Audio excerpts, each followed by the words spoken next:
Why the credit bureaus are entering the credit scoring business. As you probably know, in 2006, the credit bureaus introduced a new score called the Vantage Score. For decades, the only real score in use has been the FICO score, and while FICO still holds the majority of the credit scoring market share, the bureaus have launched the Vantage Score as a competing score, presumably with the intention of changing that. The Vantage Score has been designed to compete directly with the FICO score by addressing issues that have always been associated with FICO scores, such as sometimes large score differences across bureaus. More money. The most obvious answer as to why the bureaus have chosen to launch the Vantage Score is money. Like all businesses, the credit bureaus are in business to make money, and another product means more potential for income.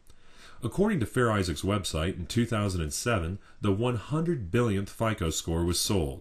With FICO holding around 74% of the market share in the credit scoring industry, even a small 5 or 6% of the market share, what the Vantage Score currently holds, could be considered substantial considering the massive amounts of credit scores being sold. As more of the world becomes integrated into the credit system, these numbers will only go up. More control. Another less obvious reason that the credit bureaus are entering the credit scoring game is that of control. Consider the following facts. The credit bureaus own and control the data that makes up your credit history. They make money from this data by selling it to lenders. Bad credit data is a hot market from which the credit bureaus make loads of cash. The credit bureaus, through the CDIA, control the credit reporting format called Metro 2. Through this format, they exercise at least some control over how lenders report data. The credit bureaus also sell identity theft protection services, such as credit monitoring. Credit monitoring is a way in which the bureaus can profit from the mere potential of credit mistakes and/or identity theft. Through the use of eOscar and dispute automation, the bureaus have cut down drastically on the cost of processing disputes and could possibly eventually profit from the disputes because of the per-dispute fees charged for use of the eOscar system. When you look at all of these factors, the credit bureaus have a lot of control in a lot of areas.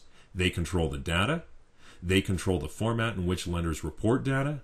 They control the automated system for processing disputes over that data. As it is right now, the credit bureaus are in a position to profit in a big way from things like bad credit, incorrect negative reporting, and identity theft. If the credit bureaus also controlled the credit scoring, it would become a closed-loop system in which they not only profit from bad credit, but essentially they would decide who has it.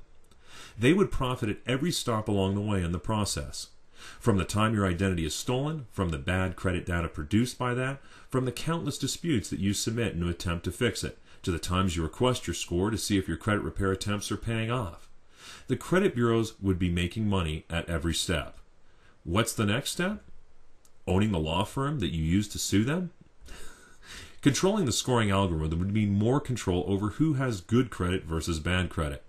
When they are clearly in a position to profit from bad credit, that creates a considerable conflict of interest.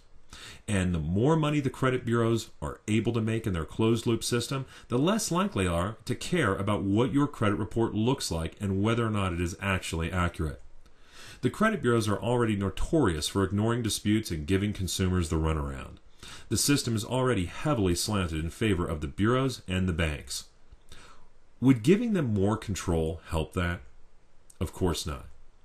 But that is where it appears that things are heading. Only time will tell what the true consequences will be. For more videos and to learn about the Credit Repair Intelligence System, visit our site at creditrepairpublishing.com.